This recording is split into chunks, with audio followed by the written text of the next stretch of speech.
Back. Let's continue to open up the diary in as far as our specialist desks are concerned. And it was another full roster of sport this weekend. Let's take a deep dive into as many events as we within the next few minutes with SABC senior sports journalist Thando Mxoli, who joins me and is, shall we call it, interestingly clad. Yeah, we've got a lovely line that talks about us being neutral and being independent. So we represent all the independent and all the teams in different leagues. This after what I said 2 weeks ago. And the champions, we about always, the Sundowns especially champions, they need to be respected, and we need to show their colors once in a while. It's all good, Thando. Thank you. I understand you. In fact, let's start there. Tell me about the finals for the MTN 8 being decided. It was in dramatic fashion, wasn't it, yesterday? It was. If you look at the first semi-final, the Pirates versus Sundowns one, I think over the two legs, going to penalties made sense for me, because I thought the two teams matched each other. They created enough opportunities to take the league, and when it mattered, goals were scored. Again, that man, he has been a revelation for Pirates. He really is amazing going forward with the ball. And again, one of those rare things where a person who can go forward can also do a lot of defensive work. So his work rate and what he's contributed to Pirates this season has really been really nice to see. That said, another thing for me that was important, Coach Wadu, he has been under a lot of pressure. Yes. For him to have the bravery to take out Tito and say, listen, you must star player or whatever, but today you are not it.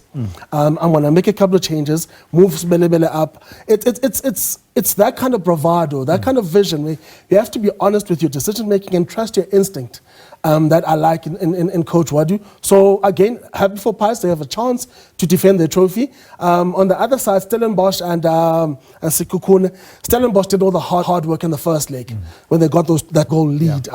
Also, Stellenbosch in the cup has been very different to the Stellenbosch in the league.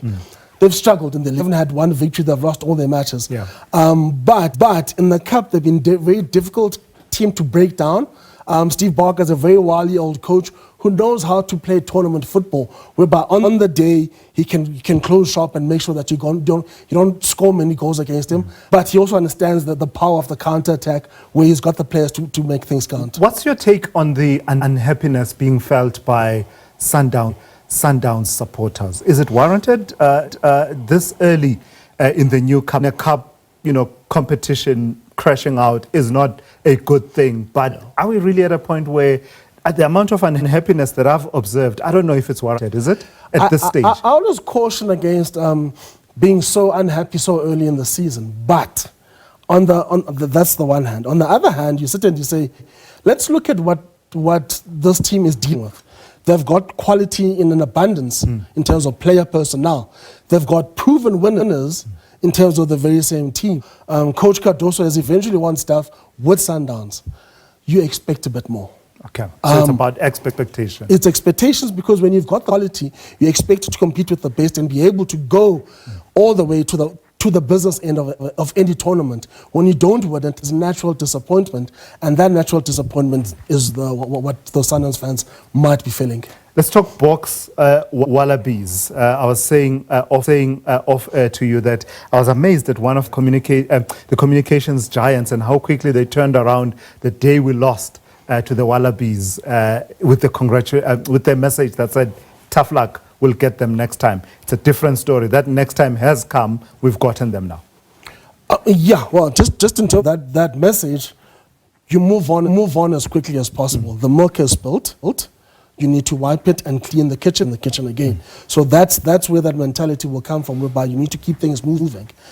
As for beating Australia, I'm a bit disappointed with Springboks. In the last two matches, they have not played well. They have not played to the level that we expect them to play at. I talked about Sundowns, looking at the player personnel and what is delivered at the end of the day. Yes, it's a victory. I was relieved that we did not lose the match, because there was a point, even in this one, where it looked like Ellis Park all over again. But I was relieved we did not lose the match. But I still have trust in the system.